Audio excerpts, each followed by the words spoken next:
What is going on, everybody? If you're clicking on this video, you're most likely trying to find some players to start in your lineup that will be absolutely league winning, and that is exactly what I'm going to give to you guys today in this video. We've been on a heater recently, so let's keep that going. Real quick, as always, if you found this video, make sure to be subscribed if you're not already, because you're already here, and be tuned for the must-sit video coming tomorrow. I don't want you guys to miss out on that one, but make sure to stick around to the end of this video for the risk it for the biscuit play of the week, which I'll get more into later. But these are the players you need to be starting in your lineup regardless of your circumstances in week 6, starting out with Adam Thielen, and this is for a couple reasons besides the fact that he's averaging 20 fantasy points a game. This is just a great overall spot to be starting Adam Thielen. They get a great matchup against the Miami Dolphins, and I'm sure you can guess where I'm going with this. The Panthers are 0-5, and they're playing arguably the best offense in the NFL. This game is not going to be close. They're going to be playing from behind. That leads to a more pass-heavy script, and that's great for all of these receiving options, especially Adam Thielen, because he has been the clear wide receiver 1 all season. On top of that fact, Miles Sanders has finally also been ruled out of this game. If you guys have been watching these videos long enough, you know why I say that, but that leads to an even more pass-heavy script because they can't rely on the run game, whether they like it or not. But Miami is a top 10 defense in wide receiver points allowed. They allow a decent amount of points because teams are playing from behind a good amount of time, so he's in a positive matchup that way. But he's been averaging 10 plus targets a week. Now his touchdown clip is going to come down. He's had 3 in the past 5 weeks, but regardless, he doesn't need a touchdown to be fantasy startable. He's still projected for 6 catches and 6 yards, and that's a decently high ceiling. Again, great matchup, great statistics all the way around. Another guy we need to be starting here at wide receiver again is Zay Flowers. We've been talking about him for a little while now, but his time is here. The Ravens get a great matchup against the Titans defense, which has been absolutely atrocious recently. We all know how bad their secondary has been over the top, especially. He's gonna eat. Last week he saw 11 targets, and this defense has allowed 20 plus fantasy point performances week after week after week to guys like Amari Cooper, Keenan Allen, Chris Olave, all wide receiver 1s, but they went for way over their projections. Zay Flowers is another wide receiver 1 that is slated to have a big game. We've seen that week in and week out, no matter what receivers are healthy in this offense, he's still going to get a considerable target share. Next to Odell, next to Rashad Bateman, next to Nelson Aguilar, next to Mark Andrews. The Titans are top 5 in opposing wide receiver points per game. He's going to have a great script, a lot of passing for this offense. They got no J.K. Dobbins. Justice Hill's not really going to get it done. It would be a mistake not to put him in our lineups. But another wide receiver we need to be going through and starting this week is Michael Pittman, and this might be one of my favorite ones of the week. And if we look at Michael Pittman, he's been falling off in a sense recently playing with Anthony Richardson, but now he's out for about a month, and Gardner Minshew is going to come in and be the QB1 for this team moving forward. And this has a lot of people on the fence about this offense, but I'm here to tell you he's not necessarily an upgrade, but he's definitely not a downgrade either. He will be a better fantasy quarterback for our receiving options. He might be a worse real-life quarterback and lower the team's overall ceiling a bit. He's less dynamic himself. He won't have a lot of fantasy points, but he is more than viable to get these receivers the ball, and we've seen it in previous weeks and years, honestly. Supporting a clear wide receiver 1 is easily in the bag of Gardner Minshew. We saw in the weeks that he had to fill in week 2 and 3 for Anthony Richardson.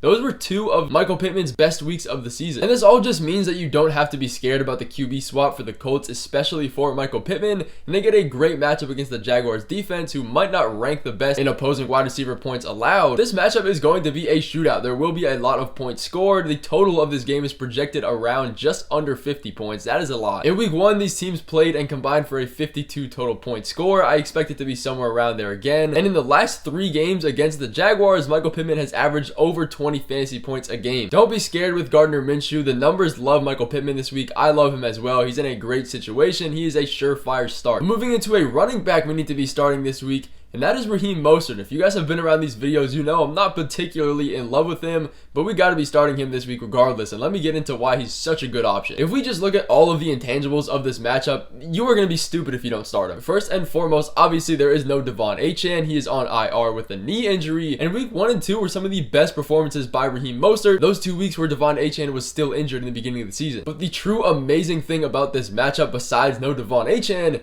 is that they get a great matchup against the Panthers run defense, who are pretty much last in running back points allowed. They allow so many points. Their defensive line is terrible. I've been talking about this fact for weeks. We've been going through and targeting every single running back that plays against the Panthers run defense, similar to how we've been doing the same thing for the Broncos, because it's just so bad, and you can essentially start any running back no matter who it is against this defense. And I would realistically have this as my risk it for the biscuit play of the week, but it's simply not risky enough, and we should easily be starting him no matter the circumstance. The Dolphins have a great offense, there's no doubt about that. They're going to go up big against the winless Panthers, and that just leads to an even more run heavy script on top of all the touches and volume he's going to get from Devon Achane missing, and he also gets a decent amount of receiving volume. That just makes his floor that much higher. I do want to address Jeff Wilson because some of you guys are worried about him coming in this offense and taking the Devon Achane role or some of the volume, at least in week 1, from Raheem Mostert, since he's the only RB active. And if you guys don't know, Jeff Wilson is just the third string behind Achane and Mostert that is now coming off IR. But he has a real shot to just be ruled out of this game. It's not 100% that he's gonna play. Even more of a reason why you shouldn't be worried about him is that even if he does end up getting ruled in for this game,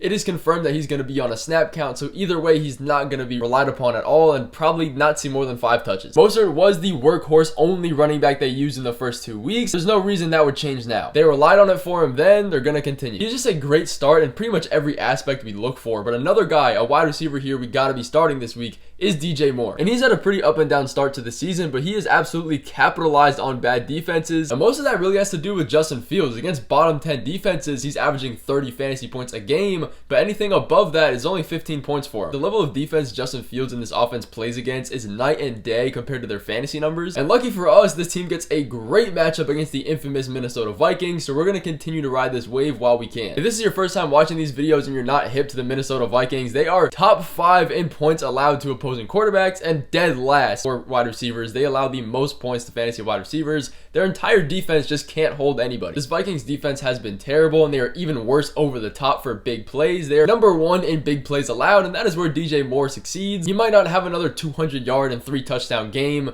but this is not a situation where we can sit DJ Moore, especially with Justin Fields playing the way he is. Cole Kmet is also questionable for this game, so if he does not end up suiting up, that is even more targets going his way. And Chase Claypool is not on the team anymore. He's been shipped to Miami. Looking at a tight end now that we need to be starting this week, that is going to be Zack Ertz. Once again, an amazing matchup against the Rams defense, who allow the 2nd most points to opposing tight ends, and he already gets a ton of volume and usage. He has looked relatively boom or bust in the past few weeks, but this matchup is a gift. It's going to be decently offensive coordinated. The Rams have Cooper Kupp back, and their offense has looked a lot better than most people have expected, and same for the Cardinals. Their offense isn't necessarily terrible or last in the rankings by any means. The Cardinals could easily be down a decent amount in this game, and the Rams could have a foothold on the pace of this game, and that would just lead the Cardinals to more passing attempts and more targets for Zack Ertz. Marquise Brown is also questionable for this game with an illness, and if there is a world where he doesn't play, you can lock Zack Ertz in for 13 plus fantasy points this week easily. If you're still making the decision on him, see if Marquise Brown misses, and if he does, surefire start, no questions asked. So you guys know what time it is. It is time for the risk it for the biscuit play of the week, and if I'm not mistaken, we've pretty much been perfect on these takes, so let's keep it going. For those of you that don't know what the risk it for the biscuit play is, it's just a player that I love starting that is a bit more risky than the average player. I'm never gonna sit here and give you guys a 10-minute video of players you need to start, and the entire video is just start Keenan Allen, start Ken Walker, because you're starting all those guys anyways, and that would just be a complete waste of time. This is a guy that a lot of people are on the fence of starting, but he has huge potential even though he is a little bit more risky. The best place to be starting these guys is if you're projected to lose or you just need that big boom week by somebody, and that man for this week is coming from the tight end position, and that is going to be Logan Thomas. And as a Commanders fan, I feel like I can speak on this. Logan Thomas has had potential for years.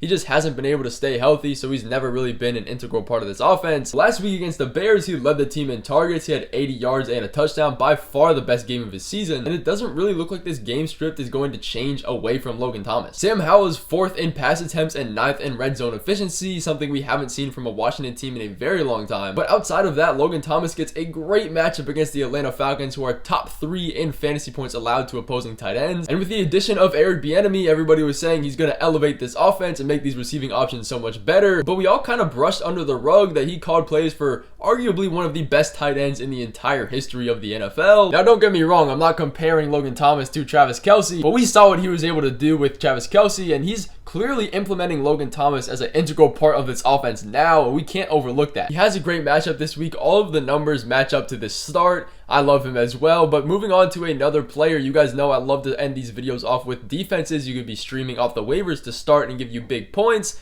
That is going to be the Dolphins defense first. I've talked about this matchup for a decent amount of time in this video, so I'm going to do it very quickly. They get the 0-5 Panthers. They're going to be up in this game. They're going to make Bryce Young drop back and make a lot of decisions himself, forcing more turnovers. And streamable defenses this week are pretty dry, so we need to make this one count. And the Rams are another defense that I'm reaching for and loving to start this week if you need a start. The main reason for this is that James Conner is headed to IR, and he was a pretty big part of this offense. They're going to take a hit from it. But this will allow the Rams defense to focus more on the pass attack, especially when you have Aaron Donald holding it down on the defensive line. They're going to be able to force more third and long situations. They're not going to be able to run and move the chains with James Conner. Yes, Keontae Ingram and DeMarcado are decent running backs, but not anywhere near the level of James Conner or the intellect of just being in this offense. It's a divisional game. These teams know each other, and Josh Dobbs has been pretty turnover prone. He had 2 last week, and if you think the Rams can go up in this game now that they have Cooper Kupp and their offense has been pretty decent, again, there's more opportunities for Josh Dobbs to drop back and throw interceptions, or even a higher percent chance of sacks by Aaron Donald and the rest of this defensive line. But that is going to finish off this video of the must start players for week 6. If you guys did enjoy, make sure to have your post notifications on so you don't miss the must sit video coming tomorrow.